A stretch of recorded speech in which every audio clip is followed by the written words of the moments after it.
For almost 75 years after the ratification of the Constitution, the institution of slavery grew and spread into the new states, just the opposite of what the framers had expected. The vast majority of members, even Southern slave owners, recognized that slavery is incompatible with the values the American Revolution claims to stand for. The consensus was A, slavery was wrong, but B, it was going to die out of its own weight. So the best thing to do, because they were not going to be able to get the deep southern states to go along with anything that would threaten slavery, was to kick the can down the road and let slavery die out on its own. But the framers can't see down the road. In just 5 years, an invention will transform the economics of slavery. They don't foresee the cotton gin. They don't foresee the cotton kingdom. A court case in the 1850s would bring the problem into sharp focus.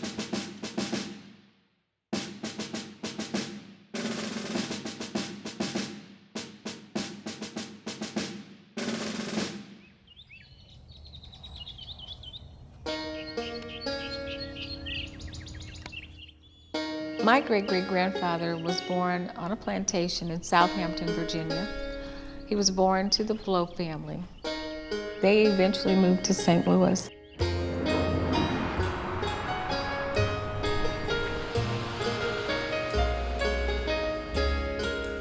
At this point, they had debts, and they had to sell something to cure those debts. My great-great-grandfather was purchased by an army surgeon. The slave is taken into the Wisconsin Territory in what is now Minnesota. And he met and married a young lady. Slaves were prohibited actually to marry. So it's pretty special that they actually had a wedding. Brought back to St. Louis with his family. At that point, he had something unique. Missouri had a law that said once free, always free. And Wisconsin Territory is free soil, no slavery. If a slaveholder were to take a slave and live in the North, then that slave would be liberated. They were no longer a slave. But their owner refuses to free them. And in 1846, the slaves enter this courtroom to seek their freedom. At first it was just about their family, but ultimately it was about a nation. And my ancestor was Dred Scott. A jury of 12 white men set Dred and Harriet Scott free. It was a wonderful day, but it was short-lived. Scott's owner appeals the verdict. And then the Supreme Court of Missouri changed the precedent of Missouri to say, it didn't free him, and that's when he brought his federal action. Dred Scott's case lands in the U.S. Supreme Court. The court was stacked against Scott. Of the 9 justices, 5 were from slave states, and a 6th from Pennsylvania also favored slavery. The justices voted 7-2 against Scott, and they did something the framers never imagined. They invented a constitutional right to own slaves. Some of the worst jurisprudence by our United States. That was the classic example of the Supreme Court taking upon itself to do what it thought was right and not adhere to the text of the Constitution as it was written. In his decision, Chief Justice Taney writes, Negroes have been regarded as beings of inferior order and altogether unfit to associate with the white race. And the Negro might justly and lawfully be reduced to slavery for his benefit. What Dred Scott did was to say, yes, they said all men are created equal, but they didn't mean it. In terms of how it feels now as I'm saying this to you, it angers me. How can one man tell another man that he's benefiting me by enslaving me? I can't imagine that anything could be worse. And that blacks could never be citizens for as long as they lived in America. Because you cannot possibly be, under any circumstances, a citizen of the United States if you're black and you're descendant from slaves. Taney thought he was going to resolve the slavery controversy forever by basically saying, stop arguing about this question, it's settled. But he was wrong. You don't settle a controversy like that simply by saying, I'm right, you're wrong. Within 3 months of the Dred Scott decision, they did get their freedom. And they did not get it through the courts, but they got it from the hand of the children of their original owners.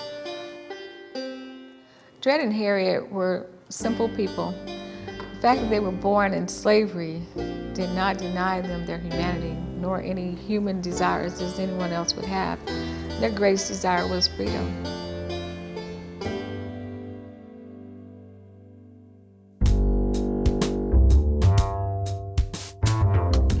Most northern states were content to let the southern states be the southern states, and they weren't prepared to do anything about slavery in the South. Until the Dred Scott decision. And that led to a grave perception of a threat. The North finally cared about slavery in a way they hadn't before. And then we know what happened after that.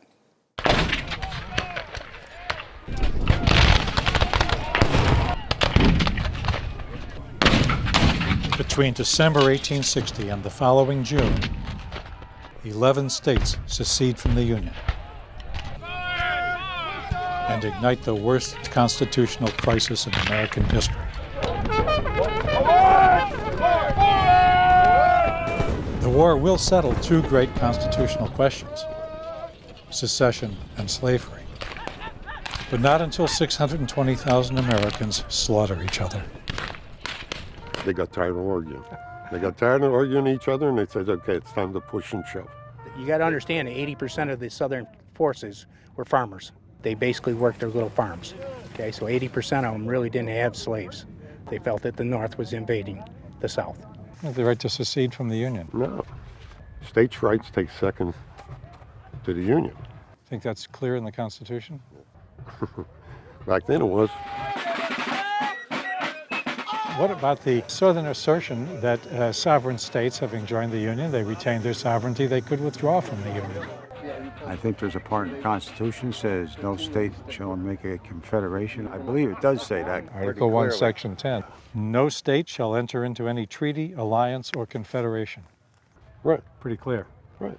I'd say 80% of the Union soldiers that went into the war was because of that.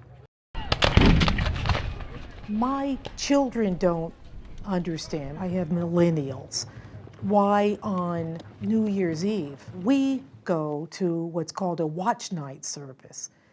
In black churches all over the South, you go to church and you sing songs and pray and sing hymns. What we're doing is waiting for January 1st to come because Lincoln's order said, January 1st, you will be free. That order springs from this fertile landscape, still the deadliest day in American history.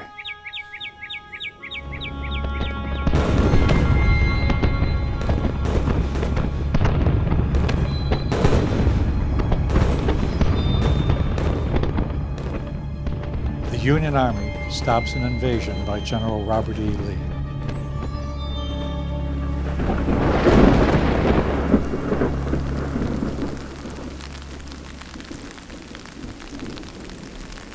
President Lincoln exploits Lee's retreat to change the course of history and of the war.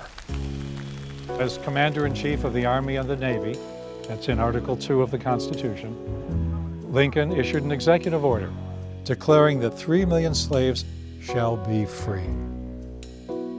We know that order as the Emancipation Proclamation. It caused a great deal of dissension in the federal ranks because most of the men joined up to preserve the Union, and so they had to stop and think about whether they wanted to continue on when the purpose of the war began to change. And there was a lot of debate in the camps. Eventually they stayed on and persevered. I think it's probably the most important war this country ever fought. I think it made it as a nation. That's what I think. When the war was over and more than 600,000 men were dead, no one was tried for treason. Not the President of the Confederacy, not his cabinet, not General Robert E. Lee, who left the Union Army to lead the Army of the Confederacy. Lee was indicted, but he was pardoned. No one wanted a trial. Why not? Because the Supreme Court had never decided whether a state could secede from the Union. And there was no guarantee the court would see the matter in the same way that President Lincoln had. Yet slavery remained the law of the land. Lincoln's proclamation freed slaves only on rebel soil. There absolutely was the concern that when the southern states got back into Congress, that they would be able to operate as they had before and protect slavery, because that which had abolished slavery before was purely an executive order issued by the commander-in-chief as a war measure, and now the war is over. The 13th Amendment abolishes slavery forever. It's quickly followed by the 14th and 15th Amendments to guarantee equal rights to all Americans and the right of black men to vote.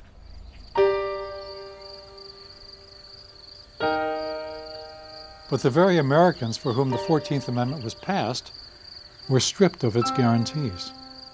The 14th Amendment created a federal power to protect individuals from having their rights violated by their own states. As a result of that, there was pushback by at least two separate groups. One are people in the South who wanted to restore some semblance of slavery as much as they could get. And the other were people in the North who valued the sovereignty of their states to do what they wished. And the result of this convergence of forces, essentially the Reconstruction Amendments were gutted. The Civil War and the constitutional amendments that followed ended the institution of slavery, but they did not make the enslaved people or their descendants truly free.